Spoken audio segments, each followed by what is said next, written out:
Ini masalah ini Mbak, apa namanya tadi, masalah Gimana? pakai hijab, masalah pakai hijab. Terus itu kan Siap. tadi bilangnya hanya pasangan yang bisa melihat. Lalu bagaimana dengan saudara laki-laki kita atau ayah gitu atau bapak kita? Apa nggak bisa melihat? Misalnya kan tadi itu kan hijab, kalau dipakai hijab itu kan yang ditutupi rambut apa pokoknya dari ujung, dari atas ke bawah begitulah. Berarti Ya. saudara kita nggak bisa melihat begitu. Di Anda yang naik merusak. Kristen ngobrol Anda yang enak merusak. mereka. Kenapa saya katakan Anda merusak? Anda yang tidak siap mendengarkan perbedaan ini. Anda yang tidak siap mendengarkan ilmu pengetahuan. Anda yang ketar-ketir banyak orang yang mu'alaf. Anda yang tidak nyaman dengan banyaknya ilmu pengetahuan yang disampaikan oleh Ustadz Yusuf. Anda yang merusak. Anda yang ketakutan orang Kristen banyak pindah jadi mu'alaf. Kelihatan, brother. Ya, jadi jangan Anda atur Bukan aku komanya umat Islam. ketakutan. Kalau Anda tidak ketakutan, kenapa Anda tantrum di sini? Anda di sini mendengarkan ilmu dari Ustadz Yusuf gratis tanpa perpuluhan. Kalau Anda tidak siap Sebelum dia memimpin anak orang lain, memimpin istrinya, dia harus bisa dulu memimpin dirinya sendiri. Gitu. Maksudnya apa? Satu, dia ya memimpin dirinya sendiri dalam menjalankan ibadahnya kepada Allah itu dulu. Sholat dulu dia dirikan, dia tegakkan. Gitu. Sholat aja kalau dia bolong-bolong, sholatnya setahun sekali, cuma sholat id gitu ya. Cuma setahun sekali sholat. Gimana dia pimpin diri sendiri kagak bisa, mau pimpin anak orang lain, nyebur ke neraka ntar dua-duanya.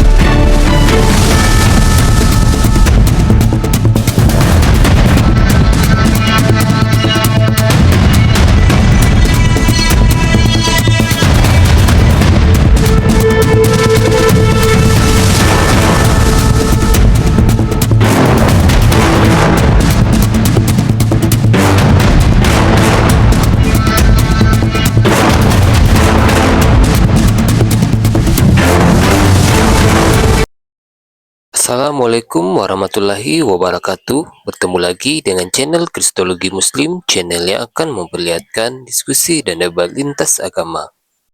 Pada kesempatan hari ini, semoga kita semua dalam keadaan sehat walafiat, selalu diberikan kesehatan, dan segala macam urusan dilapangkan, dipermudahkan, dan dilancarkan seperti apa yang diharapkan, dan juga diberikan segala kecukupan ekonomi, rezeki yang berlimpah yang tidak pernah habisnya dari Allah Subhanahu wa Ta'ala. Di video kali ini masih seperti biasa, saya akan memperlihatkan diskusi dan debat lintas agama, di mana nantinya apologet Islam dan oknum Kristen akan saling bertanya dan menjelaskan agama masing-masing, yang mana kita akan bisa menilai mana agama yang benar-benar bisa diterima dan dipahami secara akal pikiran manusia yang berakal. Di video ini juga kita akan melihat diskusi dan debat Unirifa, Ustaz Yusuf, dengan beberapa oknum Kristen, yang mana kita bisa mendapatkan ilmu dan pengetahuan tentang ajaran Islam dan ajaran Kristen. Dan bagaimana berjalannya diskusi ini, apakah akan berjalan tenang dan santun atau malah sebaliknya memanas, di mana biasanya oknum Kristen jika tidak sanggup menjawab pertanyaan dan juga tidak terima ajaran dan isi kitabnya dibahas, mereka akan emosi dan marah, bahkan sampai menghujat pribadi atau ajaran. Nah, daripada penasaran dengan diskusi dan debat ini, mari kita simak saja videonya sekarang. Bahkan jangankan Kak, kita berbicara saja Kak, ada laki-laki yang birahi mendengarkan suara kita. Maka perempuan di Islam itu betul-betul dijaga. Caranya adalah yang laki-laki muslim diperintahkan untuk jaga pandangannya, yang perempuan untuk jaga auratnya. Begitulah kedudukan perempuan di Islam. Seperti itu kakakku sayang. Silakan Kak, kalau kakak mau bertanya lebih lanjut, monggo. Sebentar, tadi yang awal itu yang katanya berbisnis ya tadi wanita. Itu maksudnya gimana gitu? Saya menyampaikan itu maksudnya dalam urusan sosial kita itu memang ada batasannya, tapi tidak terkekang sama sekali. Kalau kita ingin kaya, kalau kita ingin pintar, itu tidak dilarang. Nah, mohon maaf kalau kakak mendapatkan perbandingannya. Kakak pernah dengar cerita Hipatia nggak? Pernah dengarkan kisah Hipatia? Oke, Hipatia, mungkin saya harus cerita ke kakak dulu. Saya bicara tentang sejarah. Perempuan di dalam sistem kehidupan Romawi, Yunani, Yahudi, perempuan itu cuma jadi objek seksual, Kak. Perempuan itu bahkan dijual. Perempuan itu tidak ada nilai dan harganya, Kak. Ketika datang bulan dikatakan najis, Kak. Dalam kitab yang kakak pegang, kakak Kristen ya? Kristen saat ini. Kakak boleh baca dalam perjanjian lama, perempuan datang bulan itu perempuannya jadi najis. Betapa rendahnya martabat perempuan. Perempuan kalau diperkaus sama laki-laki, maka dia harus menikah dengan laki-laki yang memperkausnya. Hanya dengan laki-lakinya memberi 5 shikal kepada bapaknya. Perempuan kalau tidak perawan, pada saat dia mau menikah, itu kalau dia tidak virgin pada malam pertama, dia dirajam sampai meninggal. Bahkan ada ajaran dalam kitab kakak itu, barang siapa yang ingin menjual anak perempuannya, bahkan diajarkan tutorial menjualnya. Bahkan asal kakak tahu ya, perempuan itu dalam sistem peradaban dulu itu sangat rendah sekali. Maka Islam hadir mengangkat derajat perempuan dengan memberikan realisasinya. Sayyidah Khadijah dimuliakan padahal pebisnis, Sayyidah Aisyah dimuliakan ulama. Tapi Hipatia, perempuan yang adalah seorang filsuf, dihabisi nyawanya oleh patriark gereja gara-gara dia tidak mengikuti aturan gereja. Dia pintar. Bahkan kakak kalau saya kasih informasi, pendiri kampus pertama kali di dunia ini bernama Fatimah Al-Fihri. Itu perempuan dalam Islam, Kak. Kita diajarkan boleh pintar, kita diajarkan boleh kaya, tapi yang tidak boleh adalah kita merendahkan diri kita di hadapan laki-laki ajnabi. Kalau kakak baca dalam kitab kakak, Paulus mengajarkan, aku tidak mengizinkan perempuan mengajar. Itu ada dalilnya, Pak, kakak. Kakak mau tahu? Kalau di Kristen itu perempuan tidak ada nilainya. Kakak tahu ayatnya itu? Udah pernah dengar. Saya kasih aja ayatnya ya. Terus masalah ini Mbak, apa namanya tadi, masalah Yang mana? pakai hijab, hijab. Terus itu kan Siap. tadi bilangnya hanya pasangan yang bisa melihat. Lalu bagaimana dengan saudara laki-laki kita atau ayah gitu, atau bapak kita? Apa nggak bisa melihat? Misalnya kan tadi itu kan hijab, kalau dipakai hijab itu kan yang ditutupi rambut atau pokoknya dari atas ke bawah begitulah. Berarti Ya. saudara kita nggak bisa melihat begitu. Ada yang boleh dilihat, ada yang tidak boleh. Mohon maaf ya. Contoh perhiasan, tempat perhiasan, misalnya pergelangan tangan, leher. Kalau bapak kita tidak masalah, tetapi kami umat Islam, Kak. Kami umat Islam di zaman sekarang ini ya, Kak. Kehati-hatian kami, mohon maaf, mungkin kakak sering mendengarkan ayah kandung memperkaus anak perempuannya. Kami tetap menjaga, Kak. Saya sebagai seorang putri, walaupun saya bertemu dengan papa saya, walaupun beliau boleh melihat telinga saya sekalipun, kami umat Islam menjaga sebagai bentuk kehati-hatian. Kami menjaga diri karena kami diajarkan bahwa yang namanya laki-laki itu ada yang namanya laki-laki yang memiliki penyakit di hatinya. Kecenderungan dia untuk bersikap mesum itu ada gitu. Maka kami menjaga, berhati-hati. Ya. Nah, kami diajarkan secara kaidah fikih. Kalau kakak mau tanya fikih, Ustadz Yusuf lah orangnya. Bisa, Ustadz Wafi juga bisa, Ustadz Tahta juga bisa.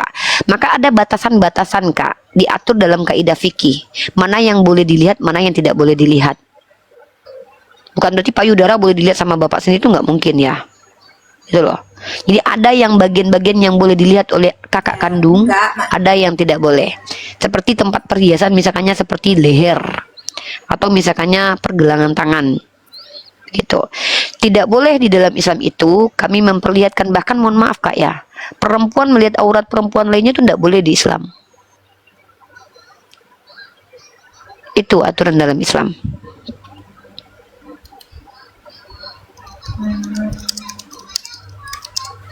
Tapi memang Gitu. itu emang ada tertulis kan gitu, ada datanya. Kaidah hukum-hukum syariat kami dapatkan menurut pengajaran Nabi Muhammad SAW. Kemudian kalau seandainya dia adalah kias, maka itu dari para ulama, ijma para ulama. Kami berfikih atau bersyariat itu yang fundamentalnya di Al-Quran. Fundamental keduanya adalah sunnah atau hadis.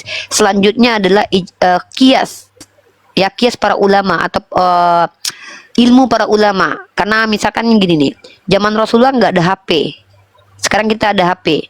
Bagaimana hukum menggunakan handphone? Maka tentu tidak ada dalilnya karena handphone tidak ada. Maka dikiaskan kemudian, dikasih perumpamaannya. Nah, atau ijma para ulama. Seperti kami punya MUI, kami mengikuti ulama. Dan itu dalilnya juga ada, perintah untuk mengikuti para ulama. Seperti itu kami umat Islam kuatnya dalam syariat, Kak.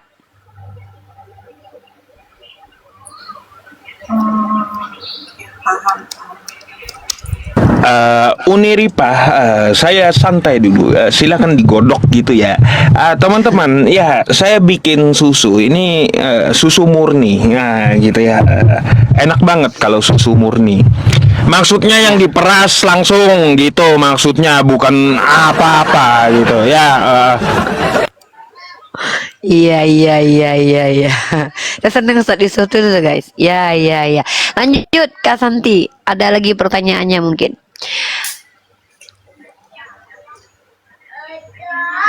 Silakan Kakak. Kalau masalah pertanyaan sih masih belum banyak sih Mbak. Yang Atau sekarang mungkin yang saya kasih kajian ini aja. kan cuma Saya kasih beberapa kajian aja, perbandingan aja gimana? seperti apa itu? Ya, jadi kalau seandainya kakak menjadi seorang muslimah, yang pertama, kakak itu diberikan aturan-aturan yang menguntungkan diri kakak dan menguntungkan orang lain. Mohon maaf, saya harus membandingkan. Saya suka membandingkan antara Islam dan Kristen. Ya, contoh, saya sudah tunjukkan tadi ayatnya dalam 1 Timotius pasal 2 nomor 12. Ya, Paulus mengatakan bahwa aku tidak mengizinkan perempuan untuk mengajar. Tapi di Islam, kami boleh mengajar. Ya, aku tidak mengizinkan perempuan mengajar dan juga tidak mengizinkannya memerintah laki-laki. Di Kristen kakak tidak boleh bercerai walaupun kakak udah ditabuk bonyok sama sekali. Tanya aja sama pendeta. Pendeta, saya ditabuk lagi saya nih. Nggak dinafkahi udah setahun. Ditusbol depan belakang. Boleh nggak minta cerai? Nggak bakalan diizinin karena nggak boleh. Nggak ada solusinya. Tapi di Islam seperti apa? Di Islam kami itu boleh minta cerai kalau suaminya zolim. Karena kami tidak diizinkan untuk zolim terhadap diri sendiri. Membiarkan kezoliman terhadap diri sendiri itu juga nggak boleh. Itu. Kakak kalau jadi orang Kristen, nikah, coba aja. Bahkan gara-gara tidak diizinkan bercerai di Manado, itu terjadi banyak kumpul kebo, Kak. Saya punya datanya itu, Kak. Itu menurut penelitian loh. Makanya nggak mungkin ajaran yang benar itu merugikan orang lain gitu loh. Ya, tidak mungkin Kak. Nih saya kasih data. Kalau saya bicara tuh pakai data ya Kak. Saking agama Islam ini memuliakan perempuan, maka diberikan aturan-aturan yang masuk akal, aturan-aturan yang manusiawi kepada perempuan. Nah, mungkin kalau kakak lihat ini, saya ulangi lagi, lihatkan literasi ini, ya.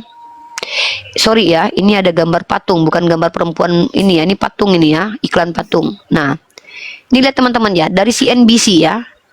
Bukan gambar orang ya Ustadz. CNBC ini.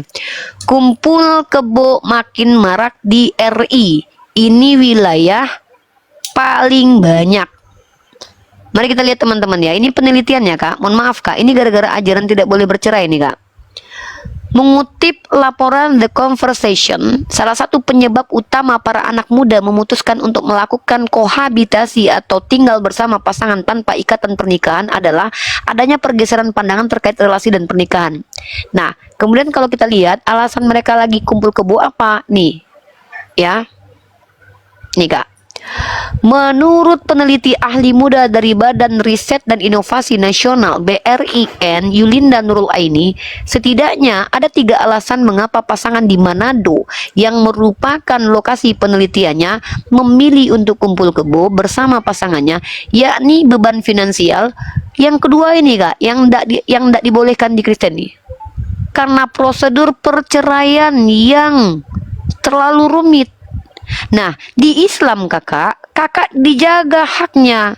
Tidak ada ketaatan kepada maksiat, Kak. Kalau kakak punya suami psikopat, kakak tidak diizinkan berlama-lama dengan beliau. Kakak boleh minta khulu, kakak boleh minta berpisah. Diizinkan oleh Allah Azza wa Jal. Tapi di Kristen, kakak ditabuk bolak-balik. Tidak dinafkahi setahun. Kakak tidak boleh cerai. Tugas kakak harus apa? Pikul salib. Patuhlah kepada suamimu akan segala sesuatu. Tanya deh, saya ini tidak ngada-ngada. Temui pendeta sekarang juga. Tanya, Pak Pendeta, saya nggak dikasih makan selama setahun sama suami. Saya ditabuk bolak-balik. Saya mau tanya Pak Pendeta, boleh nggak minta cerai? Tidak diizinkan. Yang pertama. Yang kedua, ya, di dalam iman Kristiani Kak, perempuan tidak boleh ngajar. Jadi kalau ada pendeta perempuan itu harus dipertanyakan 1 Timotius pasal 2 nomor 12. Yang bilang saya ngarang bantah saja ya. Jadi kalau kakak, agama Islam ini agama yang sangat memuliakan perempuan. Sahabat Rasulullah berkata, siapa yang harus saya muliakan? Ibumu, ibumu, ibumu. Sebagai seorang anak, kakak punya kemuliaan. Barang siapa yang menjaga 2 orang anak, maka orang tuanya itu dapat kemuliaan dari Allah. Dimuliakan loh perempuan ini. Menjadi seorang istri, apa kata Rasulullah? Sebaik-baiknya kaum mukmin yang paling baik kepada istrinya. Bahkan perempuan kakak ini, kalau kakak salah, maka nanti yang bertanggung jawab kalau kakak salah ya, salah karena kakak tidak dinasehati, yang ditanya siapa ya? Bapaknya, suaminya, anaknya laki-laki, kakaknya laki-laki. Jadi kalau kita ini salah Kak, kita itu ada yang bertanggung jawab atas kita. Wahai fulan, kenapa anakmu perempuan tidak berjilbab? Apa kau sudah pernah menasihatinya? Tidak pernah. Kakak, yang disalahkan adalah ayahnya. Ini kedudukan perempuan itu sangat mulia Kak dalam Islam. Betapa Allah sangat memuliakan kaum Hawa. Bahkan nama bundanya Yesus, Ishou Masaha itu menjadi nama surah dalam Al-Quran, namanya surah Maryam. Perempuan yang dijaga oleh Allah, tidak pernah disentuh laki-laki, makanannya pun Allah yang berikan, menjadi ibu dari seorang nabi yang mulia bernama Nabi Isa Al-Masih putra Maryam. Istri Fir'aun Asiyah, ahli surga. Banyak perempuan-perempuan ini yang soleh dan yang solehah, yang dimuliakan oleh Allah. Kalau kita bicara perempuan, tapi bagaimana keadaan perempuan di agama Kristen? Ada ketentuan-ketentuan hukum tentang perempuan di Kristen. Paham sih. Nah, silakan kakak belajar.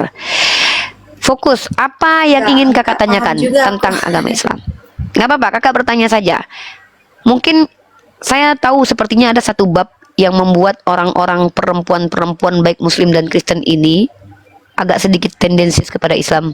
Pasti bab poligami, benar nggak? Yaitu pertanyaan Uniripa sama saya tahun 2023 yang lalu, waktu di Bekasi. Kakak mau kita bahas ke poligami? Mau dibahas atau gimana? Udah gimana ya? Udah Aku paham. juga udah pernah itu kan udah pernah Udah dengar, paham, udah oke. pernah dengar yang itu bahas Udah, alhamdulillah. seperti itu. Udah, Ya sudah, kalau sudah membahas itu ya sudah. Oke, mungkin kakak bertanya aja. Silakan, kakak bertanya saja. Saya lebih senang kakak mempertanyakan tentang agama Islam. Begini. Ya begini Mbak, aku mau bertanya apa sementara gimana ya? Aku tuh hanya butuh siapa yang bisa bawa aku gitu ya. Karena kan mau bertanya Yaudah banyak deh. juga aku belum mengerti Ya begitu. kalau Aku gitu belum kita memasuki kajian aja. gitu. Oke, kita gini Kak. Coba kita posisikan diri kita ini sama-sama mencari kebenaran ya. Coba saya temenin Kakak berjalan nih, boleh? Jangan anggap saya seorang muslimah, anggaplah kita sama-sama ateis deh berdua. Siap? Siap. Anggap kita sama-sama berdua lagi cari Tuhan nih. Saya mau tanya sama Kakak. Menurut Kakak, menurut Kakak bagaimana cara kita menemukan Tuhan? Kita dari ini aja ya Ustadz Yusuf ya. Kita bawa parameter kosong, kita kosongkan gelas deh. Ya, untuk membuktikan kebenaran Islam dan Al-Quran kepada Kakak, saya ajak Kakak mengosongkan gelas sama saya. Sama-sama kosong kita. Saya tidak berbicara dari sisi seorang Islam. Anggaplah kita ateis, tidak punya Tuhan. Bagaimana cara kita berdua menemukan Tuhan yang benar? Silakan Kakak dulu, nanti baru saya jawab. Mungkin menurut Kakak secara kognitifnya lah. Kakak punya akal, punya rasio, punya hati, silakan Kakak jawab. Menurut Kakak, gimana cara menemukan Tuhan yang benar? Ya dicari lah. Iya, cara menentukan benar salahnya seperti apa?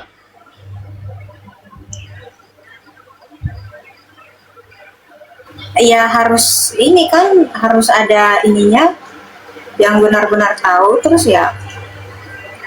Oke, Kita ini lah, mungkin boleh saya kasih masukan ke Kakak nggak? Tapi Kakak boleh sepakat, boleh nggak sepakat nih? Kak, yang membedakan kita dengan hewan itu adalah akal dan hati nurani. Sepakat nggak? Maka gunakan akal dan hati nurani ketika menemukan Tuhan yang benar, Kak. Menurut Kakak, kalau Kakak ingin tahu mana Tuhan yang benar atau tidak benar, Kakak ketemu di mana? Siapa yang memberitahukan menurut Kakak? Orang yang berilmu bukan? Betul nggak? ya Orang yang berilmu. Nah, orang-orang yang berilmu ini, mereka itu berbicara dasarnya apa? Kitab suci kan? Bener nggak? Kitab suci. Nah, cara menentukan mana Tuhan yang benar, Kak, dan Tuhan yang tidak benar, uji kitab sucinya, Kak. Kitabnya itu diuji. Kalau kitabnya sendiri tidak jelas, sudah pasti Tuhan yang dijelaskan dalam kitab itu tidak jelas. Maka tugas Kakak menemukan mana benar, mana salah, Kakak itu harus menguji kitab suci agama di seluruh dunia. Kalau Kakak betul-betul serius. Tapi kalau Kakak sudah punya arah ke Islam, maka Kakak memang harus memperdalam Al-Quran. Bagaimana Al-Quran ini? Kenapa Al-Quran dikatakan suci? Kenapa Bible dikatakan suci? Kalau tidak ada alasan mengatakan Bible suci, kenapa harus dikatakan suci? Tapi kalau Al-Quran, saya menjawab bukan karena saya Islam. Saya mampu menunjukkan Al-Quran sebagai kitab suci karena saya belajar. Nah, maka kalau Kakak ingin menentukan mana agama yang benar, mana agama yang tidak benar, uji kitab sucinya. Begitu caranya. Paham nggak? Atau terlalu tinggi nih? Atau bagaimana ini? Makanya saya suruh Kakak bertanya. Kalau saya kasih materi takutnya nggak nyampe. Masih nge-lag. masih belum ini aku. Masih Atau nge-lag. gini deh, pertanyaan saya aja yang nanya. Atau saya tanya gini, menurut Kakak kenapa Islam tidak layak dikatakan sebagai agama yang benar, atau kenapa Islam layak dikatakan agama yang benar? Udah itu aja. Silakan Kakak jawab menurut Kakak. Nanti kita luruskan aja itu.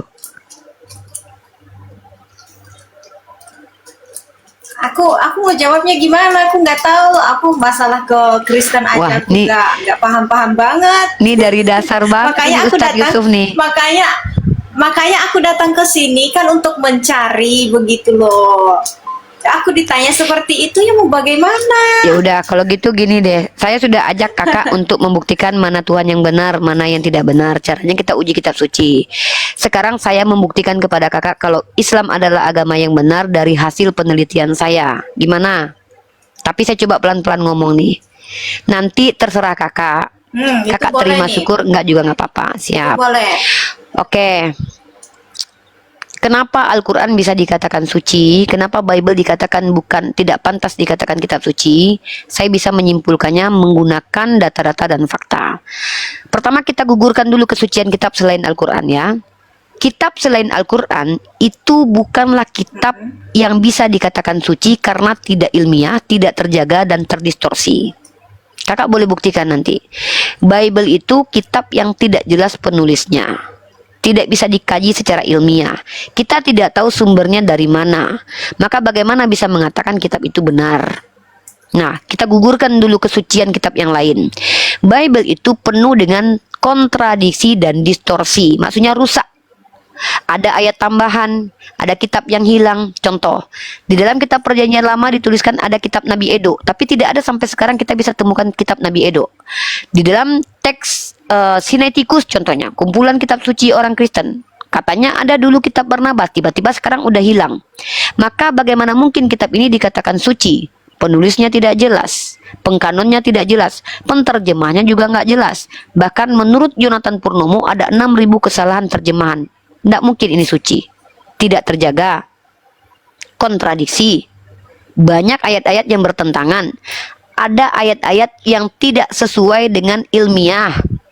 Yang tidak masuk akal. Ada dongengnya di dalam. Kakak tahu dalam Bible ada dongeng? Kakak tahu itu? Tahu. Nah, saya kasih data deh. Satu ini saja saya tunjukkan bahwa Bible nggak bisa dikatakan suci karena sudah ada dongeng di dalamnya ya. Ini data dari Kristen sendiri. Ya, saya tunjukkan ini. Dongeng Nanti apa? baru saya masuk ke Dongeng- Al-Quran. Dongeng sebelum tidur. Nah, iya, ini saya tunjukkan. Enggak, Paulus mengajarkan dongeng kepada kalian umat Kristen. Ini datanya ya. Saya kasih kakak data bahwa Paulus mengajarkan dongeng dan di kitab kakak yang kakak anggap suci itu ada dongengnya. Ini berdasarkan data dan fakta. Mohon maaf kalau kalian umat Kristen agak panas di bawah ya. Ini fakta. Ini saya tunjukkan teman-teman untuk kakak. Ini untuk membuktikan Bible nggak pantas kita jadikan parameter kebenaran dulu ya kak. Saya gugurkan dulu. Kakak baca dalam Alkitab Sabda. Ini miliknya orang Kristen ya. Nih, dongeng atau mitos Ya. adalah peristiwa yang tidak benar. Maka kalau kakak lihat, jadi cerita Yotam tentang pohon raja dalam kitab Hakim pasal 9 nomor 7 dan 15 dan cerita Yoas tentang rumput duri dan pohon aras dalam kitab 2 Raja pasal 14 nomor 9 dapat disebut dongeng. Sudah ada 2 ayat dongeng ya dalam kitab Perjanjian Apa Lama. itu tadi? Kitab apa? Maaf Mbak, kitab apa Mbak Hakim, tadi? Hakim, Raja- Hakim pasal 9 nomor Hakim. 7. Oh ya, Hakim. Nah, sekarang 2 Raja pasal 14 nomor 9. Dua Nah, Raja. dalam Perjanjian Baru. Ya, sekarang dalam Perjanjian Baru nih. Kita gugurkan keduanya dulu ya. Dalam 1 Korintus pasal ke-10 nomor 4. Israel sebagai suatu peringatan dan mereka semua minum minuman rohani. Nah, kakak tahu menurut tafsiran skolar kakak dari versi ND? Menurut suatu dongeng orang Yahudi, batu pemancar air minum itu mengikuti kaum Israel pada perjalanannya dalam gurun pasir. Paulus menggunakan dongeng. Saya ulangi ya. Paulus menggunakan dongeng. Nah, sekarang kita bahas Al-Quran. Kita sudah gugurkan kitab ini ya. Jadi menurut kakak kalau kitab yang ada dongengnya kira-kira suci nggak?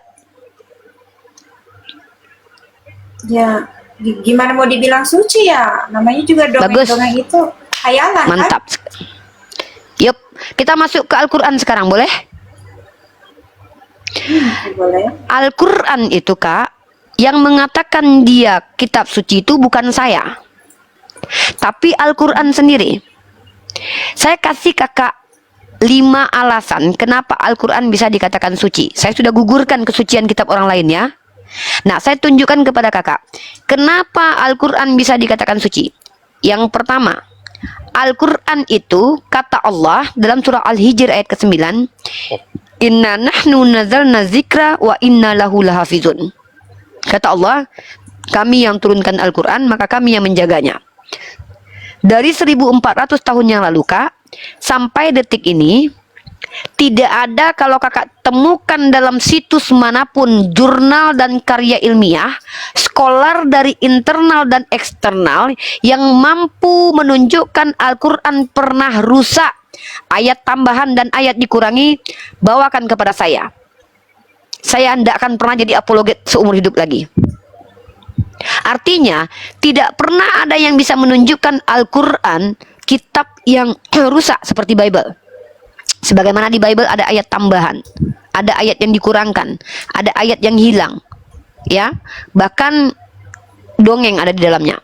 Itu satu, Al-Quran terjaga karena Al-Quran ini by lafasan. Yang kedua, dalam surah An-Nisa ayat 82, afala yatadabbaruna al-Qur'an walau kana min indi ghairillah walajadu fihi ikhtilafan katsiran, kata Allah. Apakah kakak yang cantik ini tidak memperhatikan Al-Quran? Kalau memang Al-Quran bukan datang dari Allah, tentu banyak kontradiksi di dalamnya. Sebagaimana terjadi kontradiksi dalam Bible. Maka, tolong tunjukkan lagi karya ilmiah dari orang-orang yang faham bahasa Arab. Tunjukkan kepada saya skolar internal dan eksternal yang bisa membuktikan Al-Quran punya kontradiksi secara ilmiah. Tidak ada, Kak, sampai sekarang. Kemudian Allah berfirman lagi, ya, Bismillahirrahmanirrahim. Wa in kuntum fi raibim mimma nazalna ala abdina fa'tu bi suratin min misli. Ditantang lagi sama Allah. Kalau memang kalian tidak yakin dengan kitab ini datang dari Allah, buat semisal Al-Quran. 1400 tahun lamanya, Kak. Jangankan meniru satu surah Al-Quran, Kak. Huruf alif lam mim saja tidak ada yang ditemukan bahwa itu diragukan apakah itu firman Tuhan atau tidak, seperti yang terjadi di kitab Anda. Ini perbandingan. Lalu, bentar, maaf Mbak. Lalu gimana? Tadi kan katanya Al-Quran itu datang dari Quran sendiri ya? Itu tadi ya? Bukan, statement bahwa Al-Quran suci itu dari Al-Quran sendiri. Al-Quran punya parameter tentang kesuciannya. Maksudnya, kesucian itu bukan saya. Kalau saya bilang, menurut saya kitab suci itu harus gini loh. Berarti itu kan suci menurut saya. Belum tentu orang terima itu. Tapi Al-Quran itu suci menurut dia sendiri. Dan dia punya parameter sendiri. Dia punya sandaran sendiri. Bahwa yang tidak boleh itu kepada kitab suci itu satu, kontradiksi. Kalau kontradiksi berarti Tuhannya pelin-pelan dong. Terdistorsi berarti nggak terjaga dong. Ada tiruannya berarti bukan dari Tuhan dong. Karena kalau kalau datang dari Tuhan itu nggak mungkin bisa ditiru. Tapi kalau buatan manusia pasti bisa ditiru. Masa nggak bisa meniru catatan Nabi Muhammad kalau Al-Quran itu karangan Nabi Muhammad? Contohnya ada apokrifa dalam Bible. Apokrifa itu tiruan-tiruan Bible. Bible itu banyak kali, Kak, tiruannya, Kak. Injil Thomas, Injil Maria, Injil Filipus, ya. Seperti itu. Sebentar, Mbak. Tadi aku ada masuk ke apologia Islam juga kan.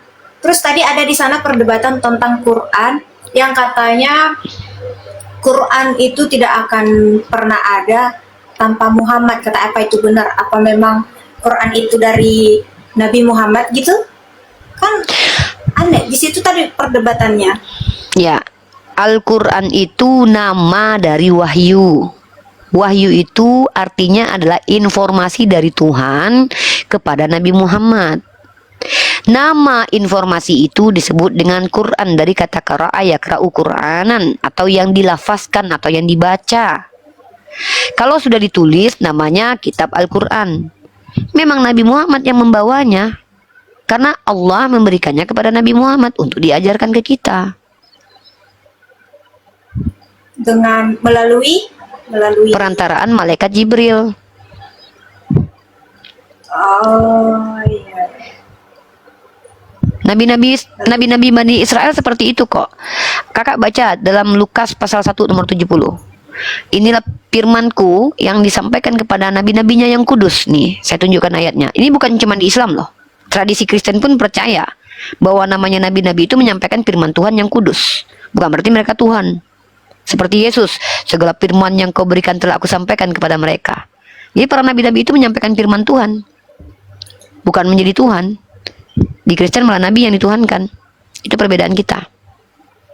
Lalu bagaimana kita tahu kalau misalnya malaikat itu kasih wahyu ke Nabi Muhammad?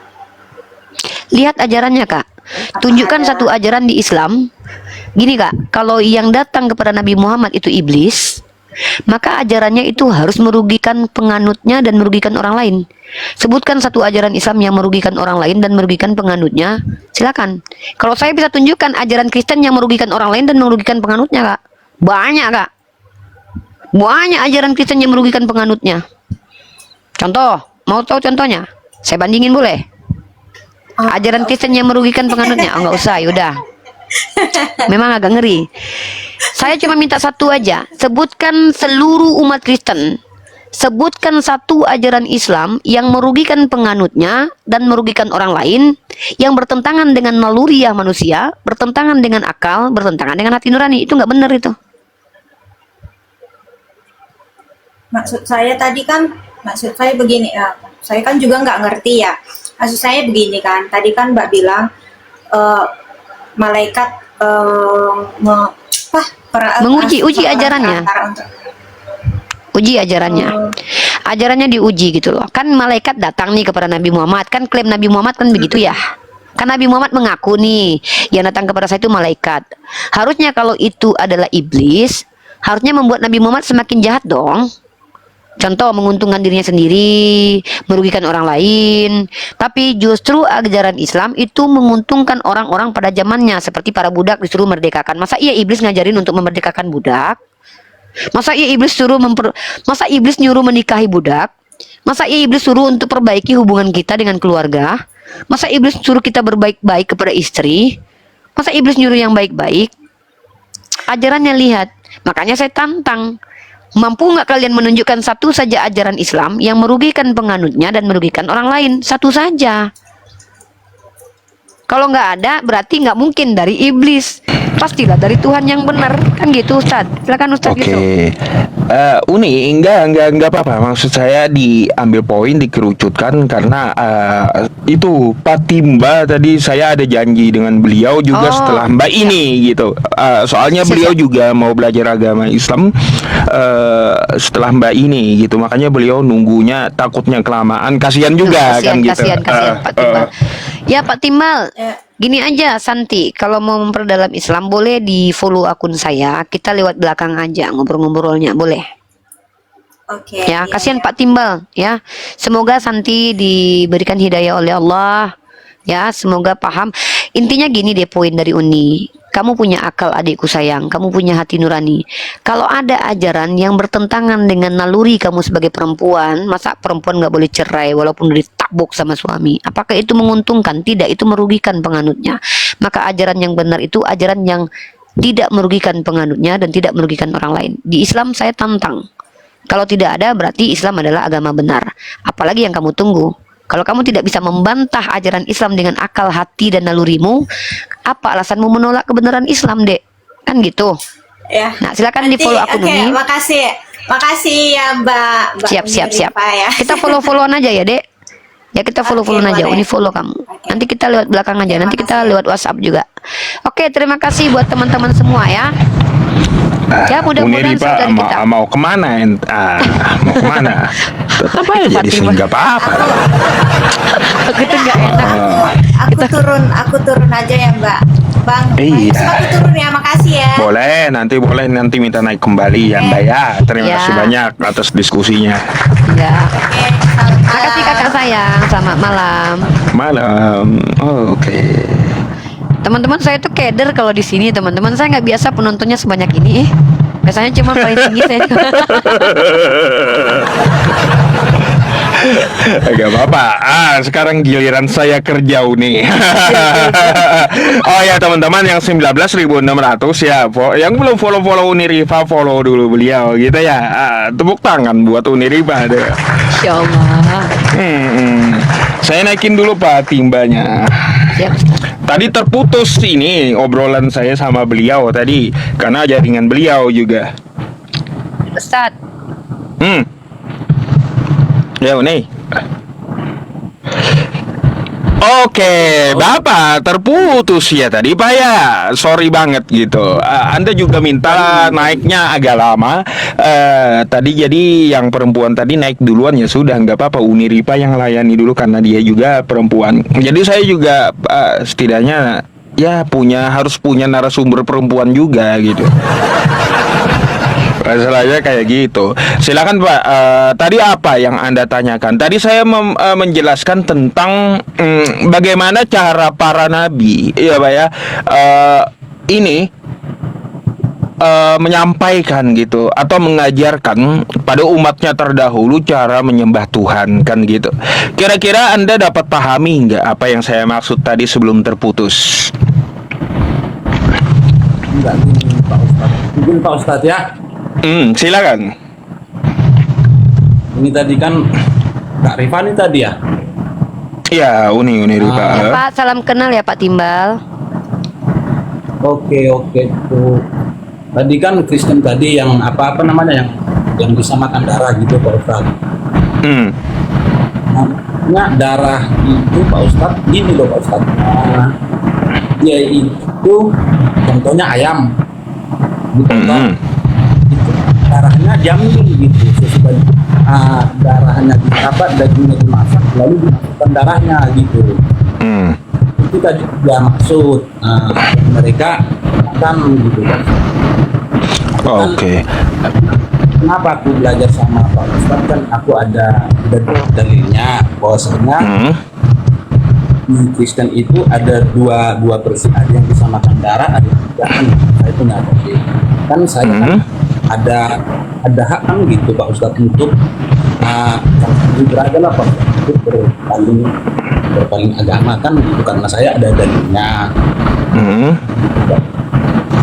Karena tadi Terus Kak Kristen tadi kan udah Ini Ustadz, suara Ustadz agak noise. noise ya Uni ya? Iya, mungkin Oh, noise-nya di mana gitu ya? ada kipas nggak? Atau Nggak ada. Coba saya matikan dulu ini AC-nya. Gimana? Tadi kan Kak Yuni tadi kan aku juga makan darah katanya. Itu yang dia maksud Pak Ustadz. Darahnya ditampung gitu. Bukan yang di daging lalu dimasak, itu bukan. Itu diambil ditampung gitu loh Pak Ustadz. Yang Jadi begini Pak, kalau di dalam permasalahan makan darah tadi kan sudah saya tegaskan sama Bapak gitu ya. Dalil dari Al-Quran yang mengharamkan darah itu ada gitu. Apalagi kan di kitab Anda di dalam imamat ada larangan makan darah kan kayak gitu. Kalau dalil Al-Qurannya Quran surah Al-Baqarah ayat 173, innama harrama alaikumul maitata waddama wa lahmal khinzir wa ma uhilla bihi li ghairillah faman ittara ghaira baghi wala 'adin fala isma alaih innallaha ghafurur rahim gitu. Jadi Allah itu mengharamkan bangkai, darah, daging babi, hewan sesembelihan yang disembelih bukan atas nama Allah. Nah, gitu. Ya, jadi darah di situ adalah salah satu yang diharamkan. Tetapi bagaimana darah yang dimaksud? Satu, darah mengalir. Ya, darah mengalir atau ya yang sengaja kita makan darah itu darah mengalir dari hewan ataupun dari manusia lalu kita minum gitu, darah yang mengalir tersebut itu diharamkan. Nah, terus yang permasalahan kedua yang ditanyakan oleh wanita tadi tentang darah sisa, itu hukumnya ma'fu. Kan kayak gitu ya, ma'fu, tersisa pada tulang hewan atau daging hewan yang kita tidak tahu, lalu kita masak, ternyata waktu kita gigit ada darahnya. Nah, itu kan dijelaskan itu adalah ma'fu dari Abu Ishaq. Ya, penjelasan dari para ulama kita. Terus kalaunya Anda mau makan darah ya, makan darah hewan Anda matikan atau Anda sembelih, lalu dagingnya Anda peras darahnya gitu, lalu Anda minum, jelas ini haram, Mbak. Jadi kayak gitu. Karena darah yang mengalir dari hewan tersebut nggak bisa. Jadi nggak ada pembenaran darah itu ya, tidak diharamkan ketika kita makan darah mengalir itu dengan sengaja gitu. Gitu. Jadi kalaunya darah yang sisa hewan di tulang itu hukumnya ma'fu ya. Tapi kalaunya darah mengalir yang sengaja kita minum, wah itu jelas haram hukumnya. Tapi saya agak heran sedikit Pak. Ya, katanya di Kristen itu yang makan daging Yesus dan minum darah Yesus, maka dia tidak akan digarami dalam neraka, kan kayak gitu. Saya mau tanya Pak, sebenarnya saya heran sih di gereja itu. Katanya mereka mengakunya minum darah dan daging Yesus. Daging Yesus diganti dengan roti, lalu darah Yesus ini kenapa diganti dengan alkohol gitu loh. Itu yang saya pusing menanyakan sampai sekarang gitu. Itu yang gak habis pikir saya. Kok darah Yesus jadi alkohol? Apa hubungannya gitu loh? Saya tahu jawabannya Ustadz. Apa tuh? Itu dulu itu ada namanya Dewa Dionysus gitu ya. Jadi dia itu dewa anggur, Ustadz. Dewa anggur. Nah, kan kita tahu Kristen ini kan identik dengan pagan Romawi, Ustadz. Seperti Natal ini kan dari Saturnalia, dari lahirnya dewa matahari Sola Invictus tanggal 25 Desember. Jadi memang agama Kristen ini agama yang terpapar pagan Romawi. Maka kenapa harus anggur? Ya karena memang tradisi Romawi kuno itu menyukai hal-hal seperti itu. Salah satunya adalah adanya Dionysus yang mirip sekali kehidupannya dengan Yesus, dan dia disebut dengan dewa anggur. Begitu. Dewa anggur. Ya, jadi cuma itu alasannya. Banyak para scholar mengatakan bahwa Kristen ini memang terpapar atau tersinkretisme dengan ajaran pagan Yunani. Salah satunya tentang dewa Dionysus itu, yang ceritanya mirip dengan Yesus gitu. Tapi nanti Pak Timba boleh belajar sejarah lah, boleh buktikan, karena memang kan Kristen ini kan diajarkan Paulus keluar ke orang-orang Yunani dan Romawi gitu. Dicampur antara ajaran Yahudi yang sudah sesat itu Farisi bercampur dengan ajaran pagan Romawi. Mungkin seperti itu Pak Timba. Boleh di cross check Pak. Kalau perlu saya tunjukkan data nanti.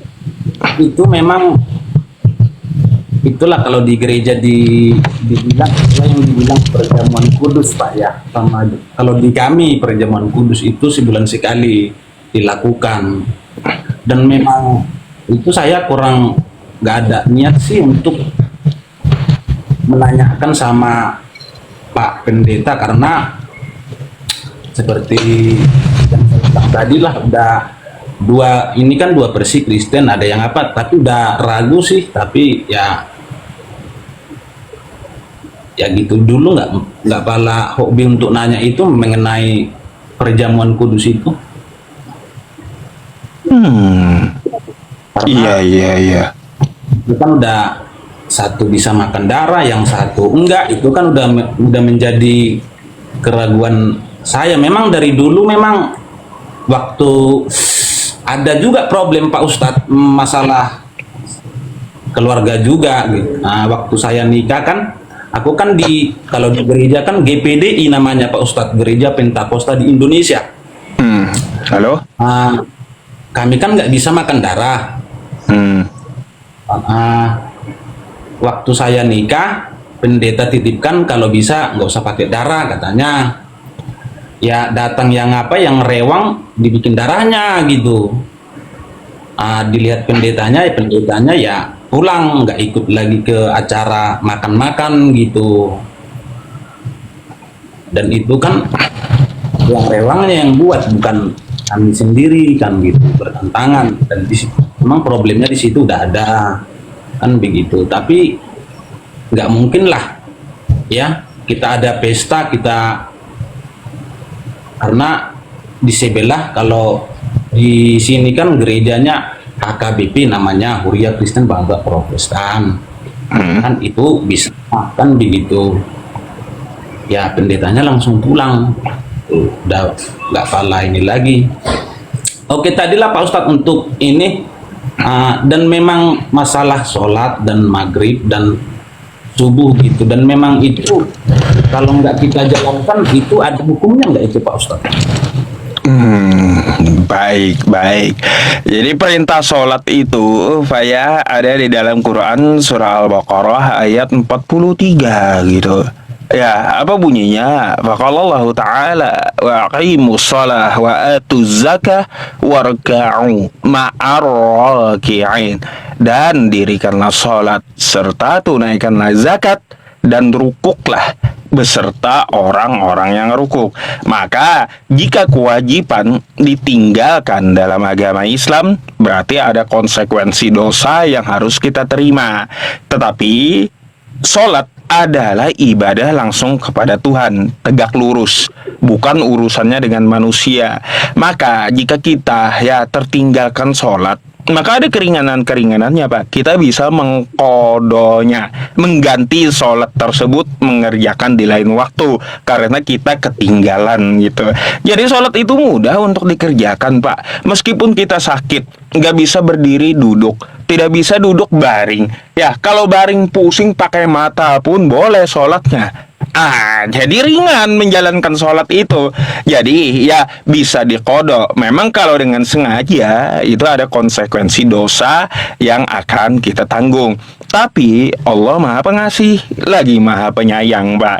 Karena kita yang bertobat, kita meninggalkan sholat lalu kita tobat ya, maka Allah itu akan terima tobatnya dan Dia akan menyediakan untuk Anda surga yang di bawahnya mengalir sungai-sungai. Ya ayyuhalladzina amanu tubu ilallahi taubatan nasuha asa rabbukum ayyukaffir ankum sayiatikum wa yudkhilakum jannatin tajri min tahtihal anhar. Hai orang-orang beriman, bertaubatlah kepada Allah dengan taubatan nasuha, dengan semurni-murninya taubat. Asa rabbukum ayyukaffir ankum, semoga Tuhanmu menghapus dosamu yang telah lalu. Gitu. Dan memberikanmu dengan balasan surga yang di bawahnya mengalir sungai-sungai. Yang penting kita mau tobat dari meninggalkan sholat, kita qada, ya kita tobat, maka Allah akan balas surga untuk Anda gitu. Nah, gimana Pak? Nah, itulah Allah itu Maha Pengasih lagi Maha Penyayang gitu. Ya, ini kan Pak Ustadz, kita kan di dunia butuh biaya kan gitu Pak Ustadz. Kalau di kerjaan itu kan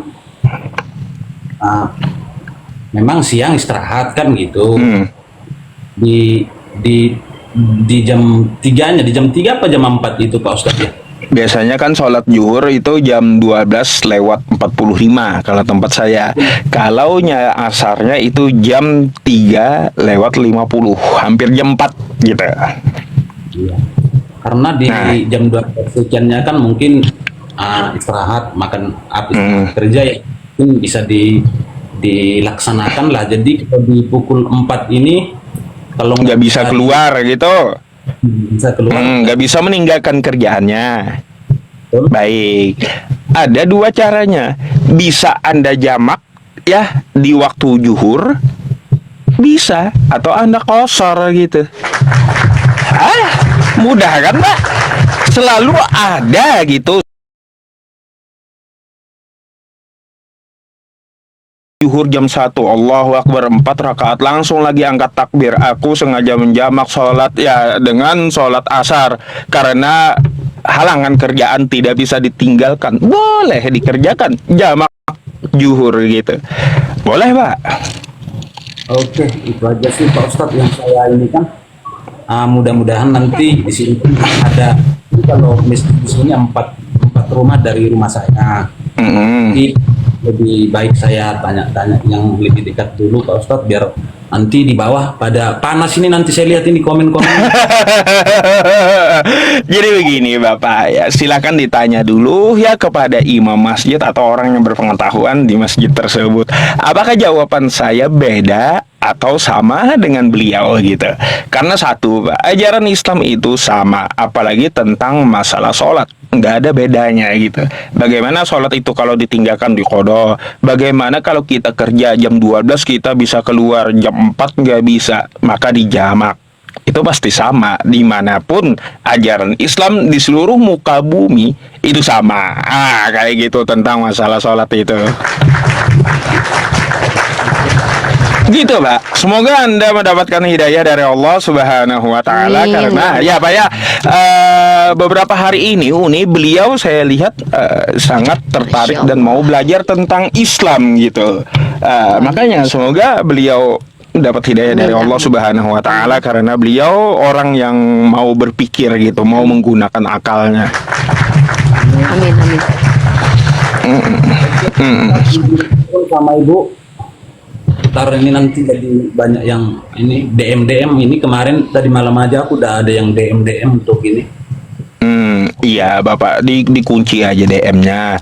Tapi kalau Anda mau telepon saya lama gitu ya, Anda bisa telepon saya di waktu asar gitu ya, ba'da asar sampai maghrib boleh gitu. Silakan Anda nanti DM ke saya, minta nomor WhatsApp dan minta janji aja telepon gitu. Silakan, akan saya layani dengan sepenuh hati, insya Allah. Ya kalau Anda mau tanya-tanya dengan Islam, boleh saya layani di luar live streaming gitu ya, Pak ya. Allah. Malam. Ya, sama ibu ya. Baik, selamat malam Pak Timba Lautsian. Semoga Anda mendapat Insya Allah, hidayah dari semoga Allah, Allah berikan terus hidayah. juga sehat Amin. selalu sekeluarga gitu ya. Oke. Ustadz izin, ini ada akun salah satu kawan kita Islam, dia mau minta follower aja gitu. Boleh naikkan Siapa nih? sebentar gitu. Turun namanya kalau nggak salah siapa ya di bawah.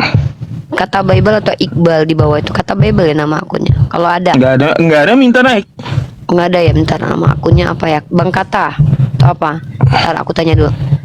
Nggak Dia ada. aku sering duduk di situ Ustadz. Aku sering pakai akun dia untuk dakwahnya gitu loh. Nah kalau aku buka akun sendiri tuh, akun aku tuh sering dibatasi gitu, tidak dinotifikasi ke yang lain-lain gitu.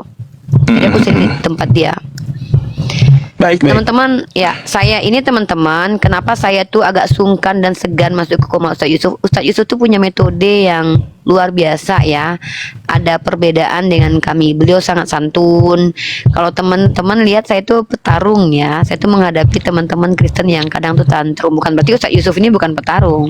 Ustadz Yusuf tahu saya lah, ya. Nah ini akun tempat saya sering Ustadz. Jadi Assalamualaikum. Waalaikumsalam warahmatullahi wabarakatuh. ini kecil, Ustaz. ya Minta teman-teman bantu mohon supaya dibantu dibawa. follow. Teman-teman bantu follow akun Kata Bible ini. Uniriva sering kasih kajian di sini. Saya tipikalnya sekarang itu kasih kajiannya di beberapa komal. Satu komalnya Kata Bible, kedua komalnya Gregorius pagi, malam di komalnya Kata Bible, siang kalau malam lagi di komal Yonatan Nandar. Dan saya itu selalu kajian-kajian. Kajiannya itu saya mengkomparasi atau memasukkan ilmu-ilmu filsafat, ilmu kayak ilmu fisika, kimia ke dalam membuktikan kebenaran Islam. Mungkin seperti itu ya. Bantu follow teman-teman supaya sama-sama kita bisa berdakwah. Ustadz Yusuf dengan metode beliau, aku sungkan dan segan masuk ke sini. Maksudnya banyak banget. Iya, iya. Teman-teman dibantu dulu follow saudara kita apologet muslimnya. Terima kasih. Silakan. Nah, teman-teman yang 18.000 ya hampir. Mari kita bantu saudara kita sesama muslim karena jari Anda ya meskipun mencet On cam, Dek. satu saja untuk memfollow saudara kita mendukung dakwahnya, maka jari Anda akan terhitung sebagai kebaikan di yaumul qiyamah nanti. Jadi seperti itu. Mari dukung saudara kita dalam dakwah ya.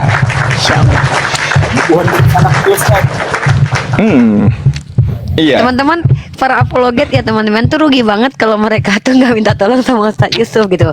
Untungnya aku alhamdulillah salah satu orang yang kemarin sempat minta follower. Alhamdulillah, insya Allah kalau kita bersinergi, insya Allah siar Islam semakin tersebar kemana-mana, insya Allah. Betul. Tadi berapa pengikutnya sebelum naik? Berapa Iqbal tadi deh? 1900 Ustaz. Ini Oh, akun ini udah hampir 5.000 ini. Udah, insya Allah. Mantap ya. Iya, Ada berkah, hampir Ustaz, ya. 5.000 udah. Terima kasih, Ustaz. Biasa ini. Iya, sama-sama. Nih adik kita Ustadz, beliau baru masuk di dunia apologetik ini sebenarnya sudah lama beliau ikut. Cuman kalau untuk ini sendiri beliau baru buka dan saya termasuk orang yang sering mengisi kajian di komal beliau.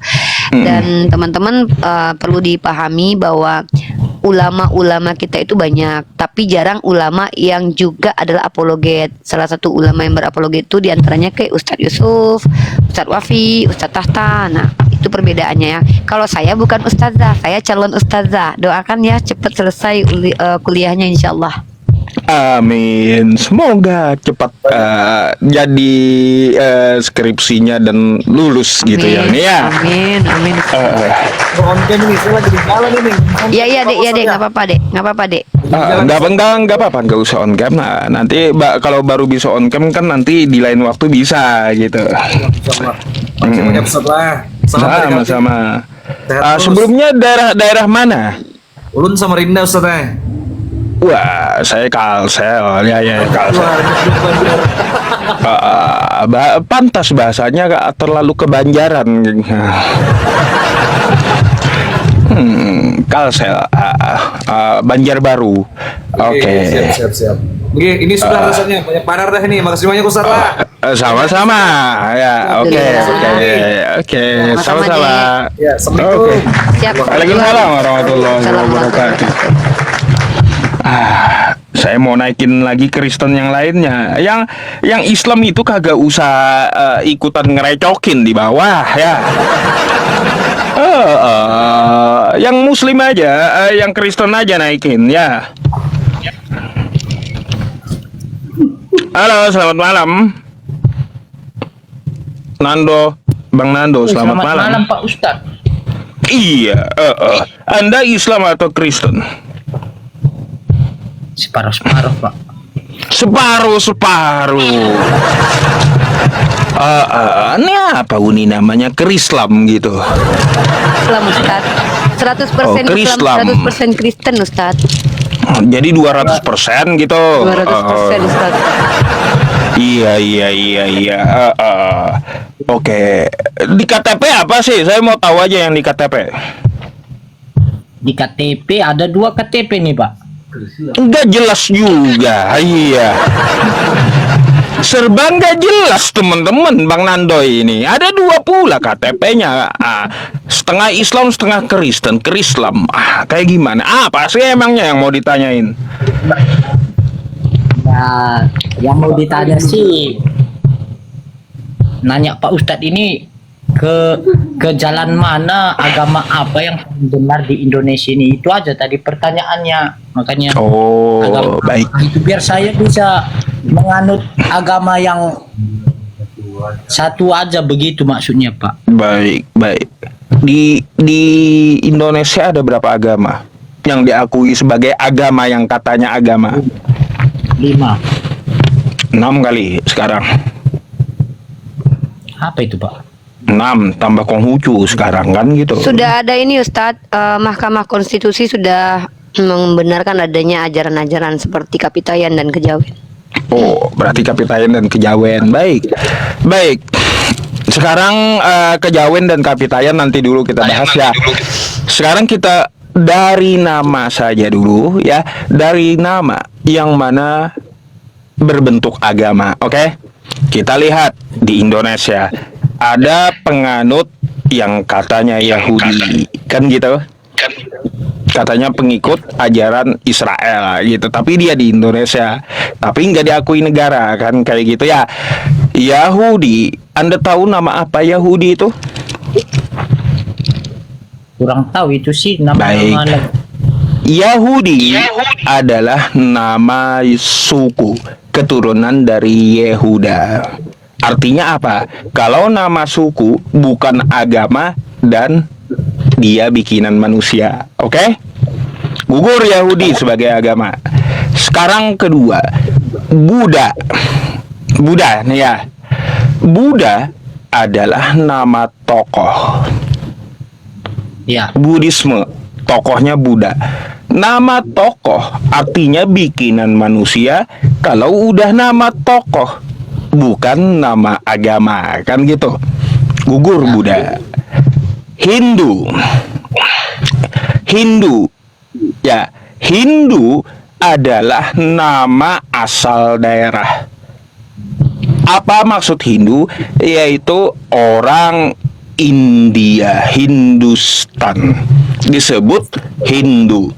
Kalau sudah nama asal daerah, maka bikinan manusia dan gugur sebagai agama. Oke? Soalnya nama asal daerah, bukan nama agama. Sekarang Kristen. Oke. Kristen adalah perkumpulan atau organisasi yang berasal dari Antioquia. Kalau nama organisasi, nama perkumpulan, berarti gugur disebut agama. Betul? Betul. Nah. Itu. Oke, sekarang Islam. Islam bukan nama tokoh. Kan gitu. Islam juga bukan nama suku gitu. Betul nggak? Islam juga bukan nama asal daerah. Islam bukan dari Arab, bukan. Tapi Islam itu dari siapa? Kita lihat aja, Islam itu adalah dinyatakan oleh Tuhan semesta alam. Jadi satu-satunya yang berbentuk agama di Indonesia ini adalah Islam. Gitu. Islam bukan nama suku, bukan nama asal, bukan nama tokoh, bukan nama asal daerah. Tapi Islam adalah nama agama. Kalau kita lihat juga ya Bang ya, dalil di Islam di Al-Quran. Nih contoh, innad dina indallahil Islam. Agama yang diridhoi Allah hanyalah Islam. Agama sebutannya. Habis itu Ali Imran ayat 85, wa may yabtaghi ghairal islami dina fala yuqbala min wa huwa fil akhirati minal khasirin. Islamnya barang siapa yang memilih agama selain agama Islam, maka tidak diterima oleh Tuhan semesta alam. Lagi-lagi Al-Quran menyebutkan Islam adalah agama. Terus Al-Maidah ayat 3, Al-yawma akmaltu lakum dinakum wa atmamtu alaikum ni'mati wa raditu lakumul Islam madina. Pada hari ini telah aku sempurnakan agamamu untukmu, dan telah aku cukupkan nikmatku untukmu, dan telah aku ridhoi Islam sebagai agamamu.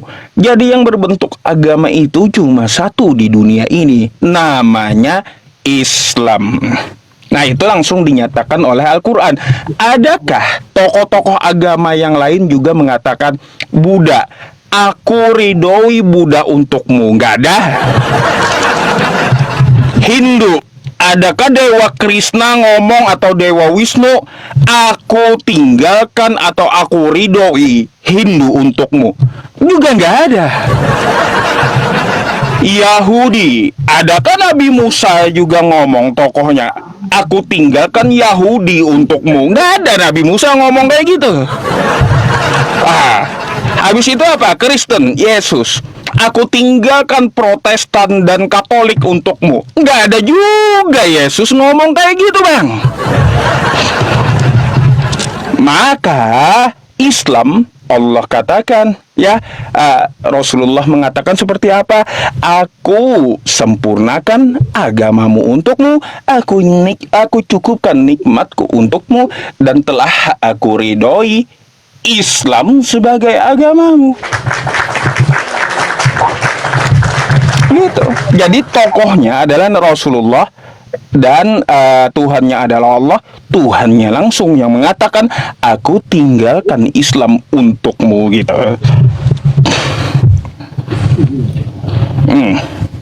Itulah tadi tujuan saya kenapa mau naik ke atas, Pak Ustadz.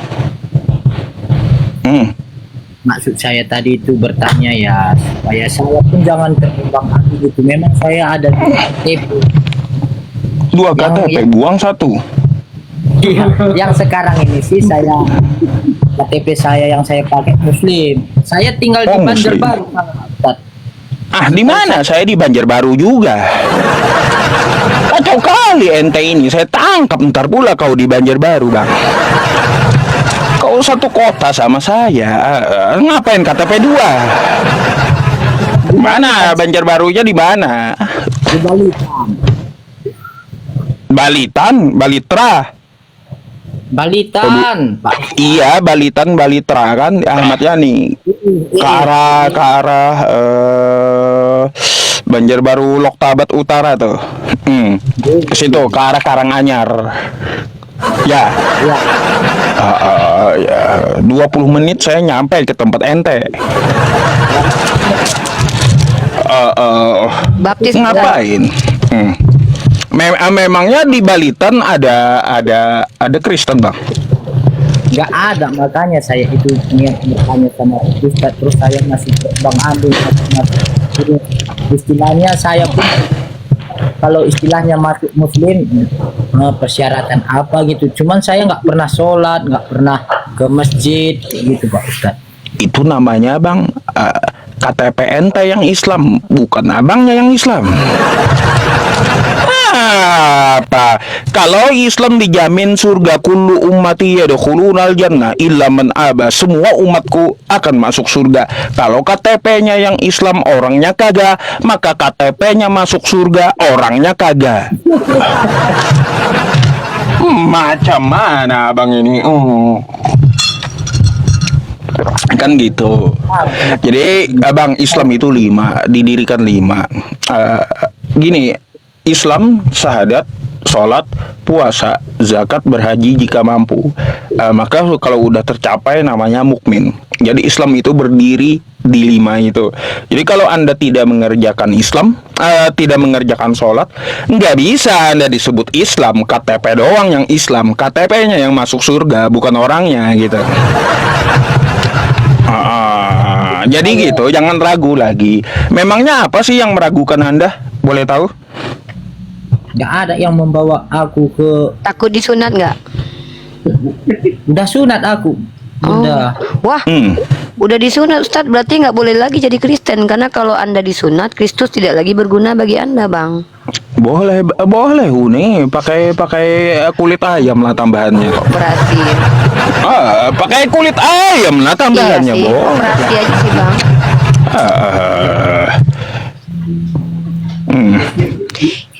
Kata Paulus, Bang, kalau abang disunat cuma jadi Kristen. Kalau kata nabi-nabi ini, makanya ini kayak mana supaya saya itu bisa mengerti itu tadi, alasan saya naik ke atas cepat Belajar, Bang, belajar. Belajar. Tadi saya lama menonton Pak Yusuf, Pak Ustadz ini ya kan. Tadi siapa orang tetangganya Bapak ini, apa salahnya nanti aku datang ke rumah untuk belajar. Bagus gitu, Masya Allah. Bagus abang datang, abang dapat ilmunya lebih banyak. Dalam Islam itu ada tradisi belajar seperti itu. Misalnya, saya ini tidak bisa dikatakan muridnya Ustadz Yusuf kalau saya tidak bertemu langsung dengan beliau dan meminta kepada beliau ijazah namanya. Bagus abang, kalau abang memang punya niat, memang betul-betul ingin masuk Islam, abang datangi Ustadz Yusuf, dimana misalkannya abang tinggal di mana gitu ya, datangi beliau atau janji di mana gitu. Bawa ayam kepala hitam ya bang. Tumbal.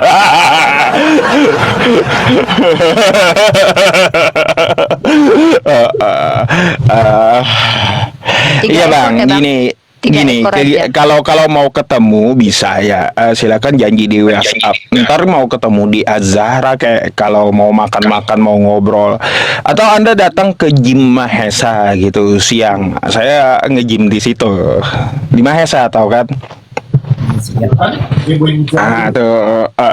Saya nge-gym di situ. Silakan kalau mau datang ya, kalau ketemu. Tapi nggak bisa diganggu waktu saya latihan. Habis latihan baru bisa ngomong gitu. Bapak juga mengajar sama anak-anak, kalian ikut saya gitu biar bisa Pak Ustadz. Iya, boleh. Banyak belajar itu bagus. Thalabul ilmi fardhatun 'ala kulli muslim. Setiap muslim itu wajib belajar. Jadi Bang, tidak ada keraguan lagi ya. Buang satu KTP. Satu KTP agamanya apa sih? Ini bahaya nih Ustadz. 2 KTP dia pakai buat nikah, nanti gimana nih Ustadz? Bukan buat pinjol pasti itu. Aku takut dia nikah. Dia bilang abang masih sendiri dek katanya. Ini KTP abang, yang satu belum kawin, yang satu udah kawin. Bahaya ini. Satu KTP-nya apa agamanya Bang? Kristen Pak Ustadz. Aduh. Iya. Aduh. Pas Natalan dia dapat ini nih Ustadz. Pas dapat Idul Fitri dapat ini, dapat THR. Pas Natalan dia ikut juga nih. Wah bahaya nih. Kristen pun saya tidak tahu apa-apa sama sekali. Ya udah, buang aja Kristennya, karena Kristen bukan agama Bang. Baik. Saya heran aja sih, Anda dapat KTP Kristen dari mana gitu? Iya. Dulu saya merantau ke Lampung, Itu bos saya itu dia yang mengeluarkan KTP saya, bos saya kerja itu Pak Ustadz. Hmm. Terus saya balik lagi pulang ke Kalimantan Selatan. Terus di sini ada saudara angkat pas kerjanya di kantor sipil sana, dia lagi yang buat. Hmm. Iya bang, kalau KTP 2 terkait masalah administrasi negara juga ada hukumnya gitu. Jadi lebih baik dibuang aja satu gitu. Yang sekarang Muslim Pak Ustadz, yang udah Iya. mati dulu Kristen. Oh dihidupin aja ke Dukcapil itu, ke Murjani itu sebentar aja. Iya. Gitu. Mm-mm. Bisa, aneh juga ya, masih ada ya. Zaman KTP elektronik, KTP-nya ada 2 gitu. Heran juga saya. Saya curiga tadi di awal Uni ya mau kayaknya buat pinjol ini satunya, saya pikir gitu. Ya mudah-mudahan abang ini bisa ketemu sama Ustadz Yusuf memperdalam agama Islam ya, Bang. Saran saya memang kalau memang abang betul-betul ingin mendapatkan ilmu Islam lebih mendalam, datangi para alim ulamanya. Salah satunya abang karena dekat lokasinya sama Ustadz Yusuf, abang datangi beliau, insya Allah. Mudah-mudahan bermanfaat. Kalau mau syahadat sama beliau pun boleh. Kalau mau syahadat Iya lagi gitu.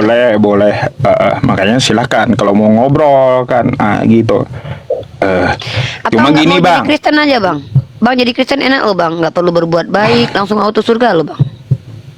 Itu nanti kayak mana ceritanya di akhirat nanti? Kira-kira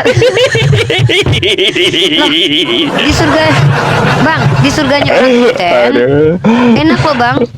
Nanti abang di surganya orang Kristen itu nggak ada apa-apa di situ. Abang cuma nyanyi-nyanyi aja seumur hidup sampai mati, ya nggak mati-mati, pokoknya nyanyi aja terus. Nggak bisa nyanyi cil. Ya udahlah. Yaudah kalau gitu masuk Islam aja, udah masuk Islam aja. Bang Nando umurnya berapa bang? Kirim kue ulang tahun pun pakai akun mulung. Pak Ustadz, Miskinnya. Umurnya berapa? 28 Pak Ustadz. Udah lebih tua saya ya, sedikit Seumuran kita aja ya. gitu. Seumuran kita ya. 28 Iya. seumuran kita. 10 tahun lalu saya 28 umurnya. Tapi tua Uni berarti daripada saya pula. Aduh. Iya teman-teman, dulu Uniripa nanya saya di Bekasi. Kan waktu di Jeko tuh ya, duduk di samping saya. Ustadz, bla bla bla bla, istrinya ada 2 kan? Kacau saya. Uni aja nggak pernah saya jawab istri saya ada atau tidak. Bayangkan, apalagi yang naik nanya, nggak bakalan saya jawab ya. Saya lagi nyari yang ini nih Ustadz, yang mau bareng sama saya ke surga berdua gitu Ustadz, yang perempuan gitu, kalau ada yang mau. Nah tuh. Sama saya, Apa? Sama Nando katanya. Iya. Nah, sunat dulu atuh. Dari sunat udah ya. Udah ini aja. Pelajari Islam dulu aja. Jadilah calon imam yang baik dulu untuk istrimu ya. Jadi belum berkeluarga Bang Nando? belum punya istri Pak Ustadz. Aduh sedih banget. Belum punya. Hari ini kok jomblo. Ya belajar Islam dulu lah ya, karena apa? Ya, belajar Islam. Sebelum gini Bang Nando, Islam itu kayak gini. Sebelum dia memimpin anak orang lain, memimpin istrinya, dia harus bisa dulu memimpin dirinya sendiri. Gitu. Maksudnya apa? Satu, dia memimpin dirinya sendiri dalam menjalankan ibadahnya kepada Allah itu dulu. Sholat dulu dia dirikan, dia tegakkan. Gitu. Sholat aja kalau dia bolong-bolong, sholatnya setahun sekali, cuma sholat id gitu ya. Cuma setahun sekali sholat. Gimana dia pimpin diri sendiri kagak bisa, mau pimpin anak orang lain, nyebur ke neraka ntar dua-duanya.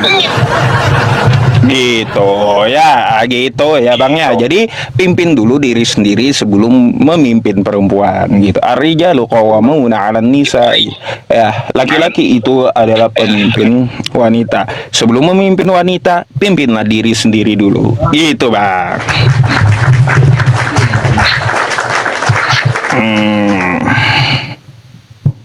Ada lagi? Bermakna hanya Pak Ustaz. Kecuali ini kan memang sekali top 5. Gimana? Semoga bermanfaat bagi saya. Itu semahannya Pak Ustaz. Saya bilang nanti lewat selanjutnya lewat bahan dibalas sama Ustaz ini. Boleh. Saya mau belajar sama Pak. Boleh Bang. Nanti minta aja nomor WhatsApp saya ya. Lewat DM ya, lewat DM. Oke? Ya. Jangan Oke. cantumkan dulu nomor rekeningnya ya, Pak. Ada ending kemarin. Oh jangan, ya belum ya.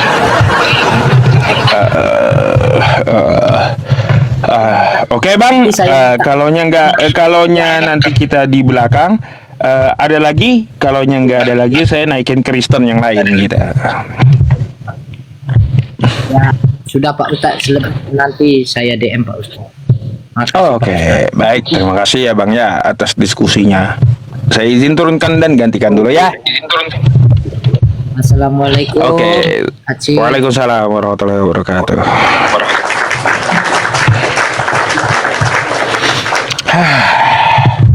Macam-macam Muni. Ini malam ini ketemu Bang Nando KTP 2. 3 hari yang lalu ketemu Roh Kudus. Roh Kudus jadi narasumber saya. Katanya apa kata Bang Roh Kudus? Tuhan itu 2. Ya 2 ya. Ya 2. Dia Kristen, katanya Tuhannya 2. Yang ngatain Tuhan 1 kata Roh Kudus naik. Habis tuh. Yang kedua Bang Sandi. Ya malam tadi Bang Sandi nggak percaya dengan Bibelnya karena Kristen diserahkan kepada iblis katanya. Yang masih merasa Kristen naik pula protes Sandi tadi malam ya, 2 malam yang lalu. Satunya siapa? Bang Edi juga mengatakan Yesus itu bukan Tuhan. Gimana Kristen ini? Jadi gini, Pada nggak jelas gitu 3 hari ini yang naik ke tempat saya. Aduh. sebenarnya ini baru terlihat aja. Sebetulnya kalau secara sejarah Kristen Ustadz, sejak mulai Yesus itu hadir ke dunia, itu sudah menjadi polemik. Ini gara-gara Yesus cuman ngomong gini doang Ustadz, akulah dia. Dia nggak terus ngomong Ustadz. Coba Dia dia itu dia itu kan padahal Tuhannya. Mesias itu. Ya maksudnya akulah dia siapa? Gara-gara Yesus berkata akulah dia, Mikana sama Agatha berantem Ustadz. Kata Mikana dia itu maksudnya bapak. Enggak, kata Agatha dia itu artinya anak. Ini sih Yesus nggak jelas-jelas sih Ustadz. Artinya dia tuh terus terang aja gitu lah. Akulah dia siapa kan bingung. Nah, itulah kenapa terjadi hampir 20 konsili ekumene di mana sampai detik ini tentang siapa Yesus masih menjadi misteri Ustadz. Apakah dia bapa? Apakah dia cuma anak doang? Apakah dia jangan-jangan jangan. Kalau dibilang Mesia Ustadz, ya Mesia kan bukan Tuhan Ustadz. Bukan Nah ini Tuhan. gara-gara itulah. Itu kan ada rujukannya. Siapa dia? Dia dimaksud adalah Mesias, maksud Yesus. Iya. Utusan Tuhan, Cuman bukan Tuhan. Mikana Ustadz sama Agatha taunya dia itu antara bapak dan anak Ustadz. Mengadi-ngadi sih Ustadz. Masya Allah. Iya, benar memang- dengan segala firmannya. Memang nggak ada yang jelas mereka itu. Nggak ada yang jelas memang. Baik, Uni saya naikin lagi yang lain ya. Ustadz.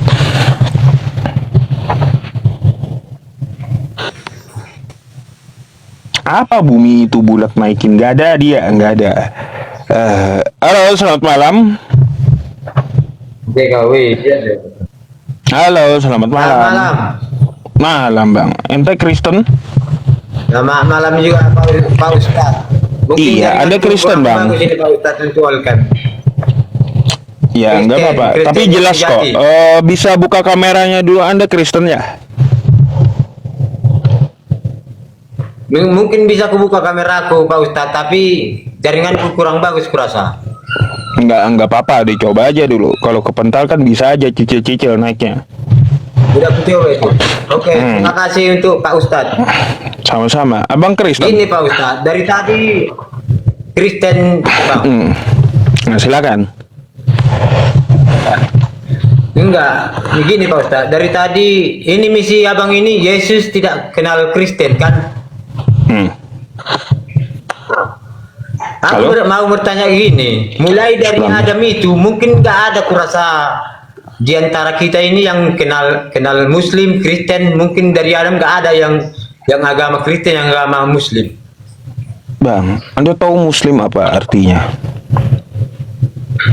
Makanya ku bilang, makanya di sini ku tengok Yesus tidak mengenal Kristen. Sementara mungkin Adam dan Hawa mungkin nggak ada itu sejarahnya. Kurasa yang dibikin Muslim lah yang terbaik, Kristen lah yang terbaik. Nggak ada kurasa gitu. Baik, Sekarang Bang, gini saya aja, kasih Pak tahu Ustaz. dulu ya.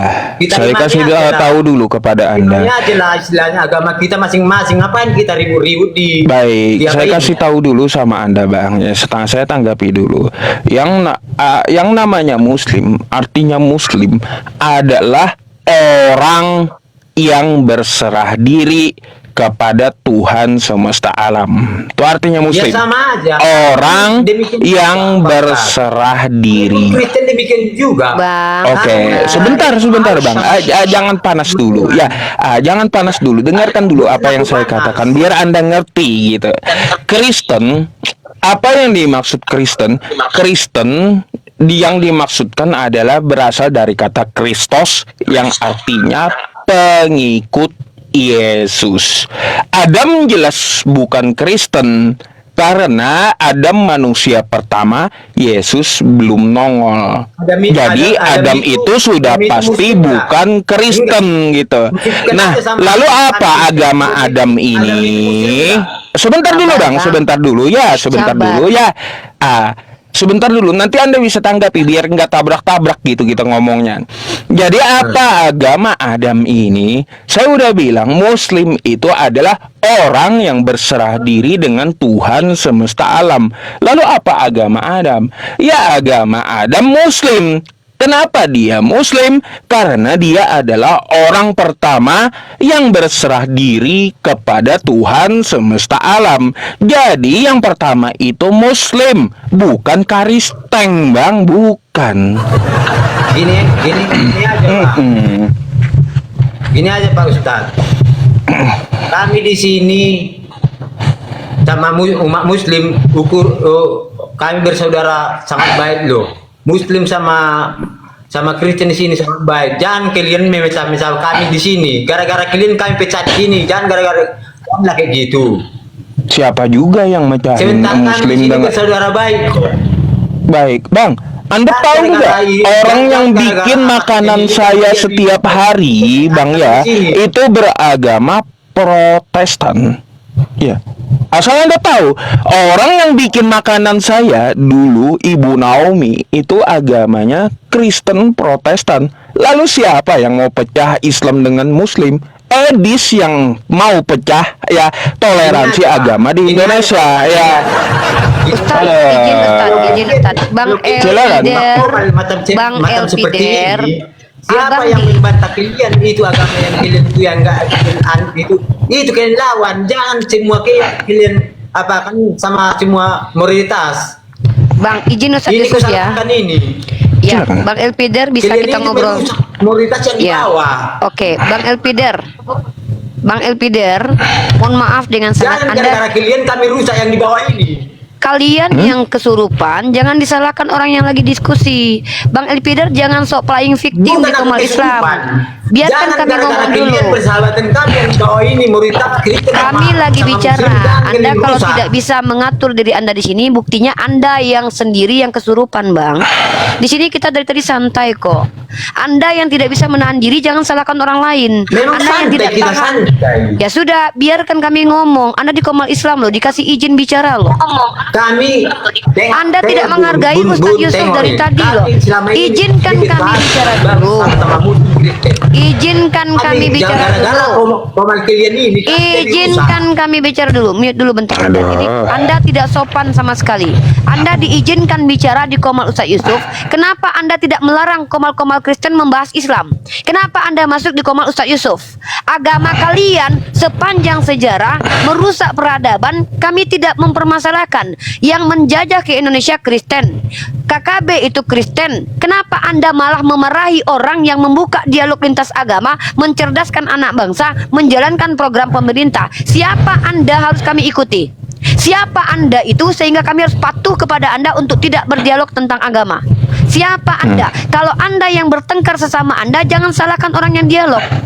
Kalau Anda ingin menyalahkan, salahkan Kristen. Kenapa di STT membahas Islamologi? Kenapa di Komal-Komal mengolok-olok agama Islam? Kalau kami mengizinkan kalian bertanya, kenapa kalian yang kejang? Kenapa Anda yang kejang? Anda ngomong apa kami nggak dengar? Anda di mute. Buka mute aja Anda nggak ngerti. Anda dihargai di sini. Ustadz Yusuf menjelaskan kepada Anda. Anda potong-potong bicara. Anda yang nggak beradab. Anda yang memang orangnya yang buat rusuh. Masuk ke rumah orang ngatur-ngatur yang punya rumah. Anda ini memang biang rusuh. Jangan salahkan Ustadz Yusuf yang santun kepada orang Kristen. Orang Kristen nyaman betah ngobrol sama Ustadz Yusuf. Anda yang biang rusuh. Kelihatan kalau Anda suka bikin rusuh. Anda yang tidak siap mendengarkan kebenaran. Terlihat dari wajah Anda, terlihat dari cara Anda bicara. Diizinkan bicara di Komal Islam, tapi ngatur-ngatur yang punya Komal, menjajah Komal Islam Anda. Anda yang biang rusuh. Anda ini tipikal orang, apapun bahasan kita, Anda tetap akan rusuh. Buktinya dari tadi Ustadz Yusuf bicara, Anda tidak dengarkan, Anda potong-potong. Hargai Komal orang. Izinkan orang bicara. Ini ngomong terus dari tadi nih. Tengok tuh, dari mic di mute pun masih ngomong. Gak apa-apa Uni, silakan dia ngomong sekarang. Nah, silakan dibuka dulu mic-nya. Udah ngomong. Dibuka dulu Pak, mic-nya Pak. Mic Anda itu ditutup, termute gitu. Coba dibuka dulu mic-nya. Pak, coba dibuka dulu mic-nya. Anda ngomong apapun gak keluar suaranya. Dibuka dulu mic-nya. Halo? Pak. Mic-nya. Iya. Buka mic. Iya, dibuka dulu mic-nya. Silakan ditanggapi. Silakan ngobrol. Bagus-bagus saja, Pak. Jaringanku kurang bagus. Silakan Bapak bicara, sampaikan apa yang disampaikan biar kami tanggapi. Jangan Bapak aja yang nyerocos. Karena kalau nyerocos saya lebih jago nyerocos daripada Bapak, oke? Silakan Bapak ngomong, kami dengarkan. Saya mute. Memang ku akui kalian itu. Kalian itu hamba Tuhan. Kalian itu hamba Tuhan. Sama aja kalian semua itu, sama pendeta, sama ustaz semua. Aku akui kalian itu semua pendakwah. Tapi janganlah kalian itu sama-sama memabukkan orang-orang kami yang di bawah ini. Kami orang-orang awam ini nggak tahu apa-apa. Tapi janganlah gara-gara kalian itu, jangan gara-gara kalian ini kami puyeng. Baik. Mau ditanggapi Udah, Pak? nggak? Biar Ustadz Yusuf tanggapi ya. Oke. Udah Pak? Tenang. Oke, silakan Ustadz Baik. Yusuf. Tutup mic Anda, Pak. Biar nggak mengganggu Ustadz Yusuf bicara. Jadi begini Pak, saya ini membuka diskusi lintas agama karena toleransi di Indonesia itu dirusak oleh Kristen dan oknum-oknumnya. Saya membuka ini, ya saya menjawab syubhat dari yang merusak toleransi, salah satunya contoh Kristen, Edis TV. Gara-gara Edis TV, ya umat Kristen dengan Islam berantem. Itu satu. Yang kedua, karena lembaga dari Kristen. Lembaga apa itu contohnya? STT Nias. STT Nias mengatakan nabi kami itu adalah setan atau iblis. Ini merusak gitu hubungan antara Kristen dan Islam yang baik. Kayak gitu. Saya ada di sini untuk meluruskan hal tersebut gitu dari STT Nias. Yang pertama lagi adalah lembaga dari Kristen. Apa lembaganya? Lembaga Alkitab Indonesia. Kenapa lembaga kitab Kristen ini merusak toleransi beragama di Indonesia? Karena dia mengambil istilah-istilah agama Islam Yang mana istilah itu mereka masukkan ke dalam terjemahan kitab Anda. Contoh, kosa kata Allah. Allah adalah nama Tuhan umat Islam. Lalu dipakai lembaga Kristen untuk merusak toleransi di Indonesia. Allah dipakai Kristen dalam kitabnya. Yang kedua, kosakata Alkitab. Alkitab itu nama lain dari Al-Quran gitu. Tiba-tiba lembaga Kristen merusak toleransi umat beragama di Indonesia dengan menamakan kitab Kristen Alkitab gitu. Jadi saya hanya sebagai akibat yang dilakukan oleh Kristen. Jadi saya berharap ya Pak ya, Edis TV dan lembaga-lembaga Kristen ya jangan merusak toleransi beragama di Indonesia, yang mana toleransi Islam dan Kristen itu menjadi rusak dan hubungan kami menjadi rusak dengan Kristen yang baik-baik gitu. Jadi seperti itu. Sedikit saya tambahi Ustadz ya.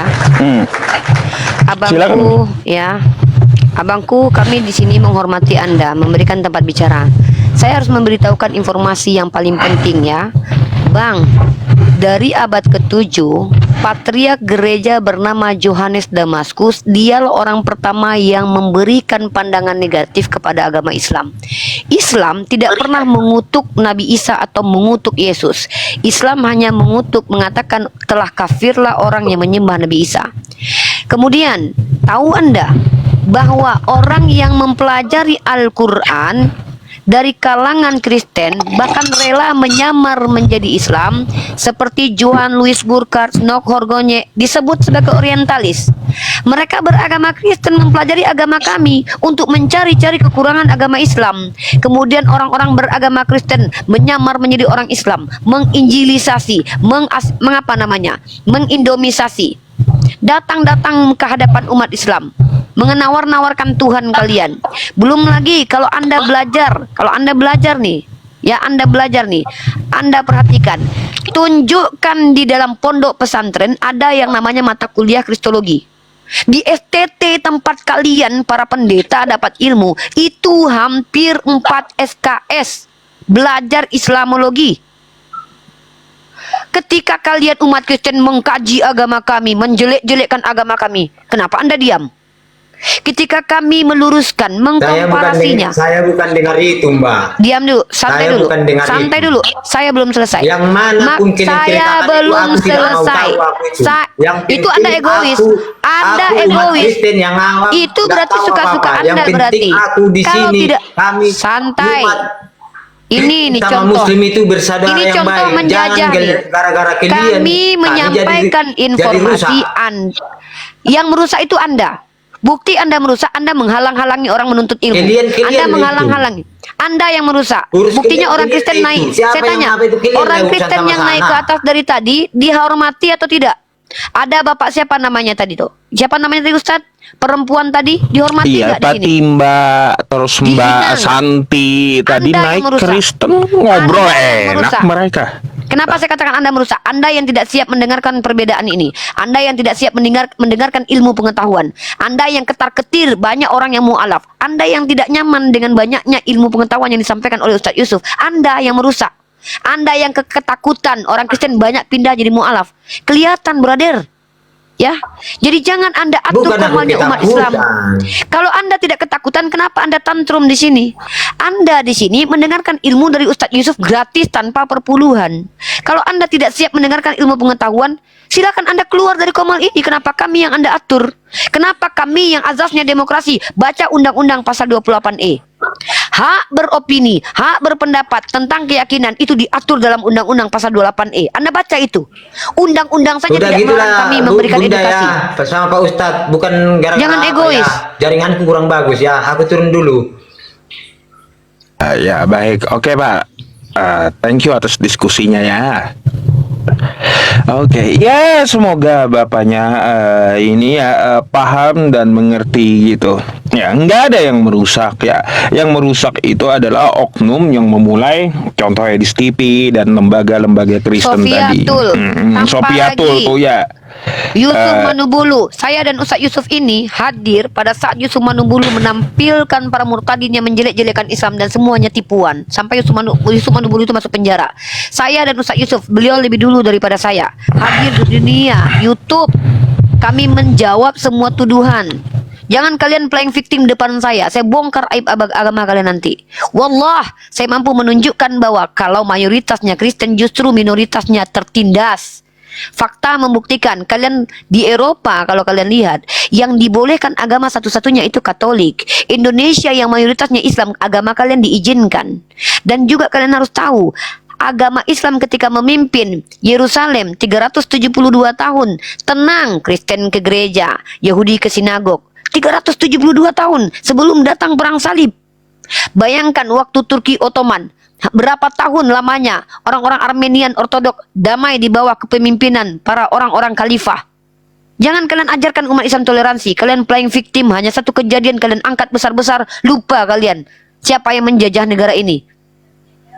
Jangan ajarkan kami toleransi, karena toleransi itu ada dalam Al-Quran kami. Lakum dinukum walidin, la ikraha fiddin. Bukan toleransi yang diajarkan itu, telur asin itu nih, telur asin. Iya. Enggak. Kita di sini mencoba edukasi kalian. Kami malam begadang, kami belajar supaya kalian tahu yang tidak diajarkan di gereja kalian. Malah kalian pula playing victim. Ustadz Yusuf menghormati banget tamu-tamunya. Untung kalian nggak di Komalku. Di Komalku ku cabut bulu kalian ya. Untung kalian di Komal Ustadz Yusuf. Cebal bulu. Iya bulu ya. Aduh. Saya takut nanti. Saya takut di sini tuh gitu teman-teman. Karena saya terbiasa menghadapi para penghujat. Lanjut Ustadz. Mohon maaf ya Ustadz ya, agak sedikit ini Ustadz.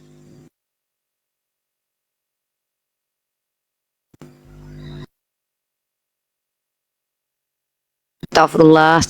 Mohon maaf ya teman-teman ya.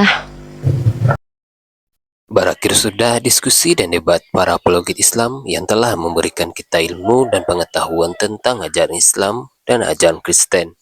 Semoga ilmu yang kita dapat dari diskusi dan debat ini dapat membentengi kita dari permutatan, yang mana pada saat sekarang banyaknya misionaris-misionaris mencari muslim yang awam untuk dimurtadkan.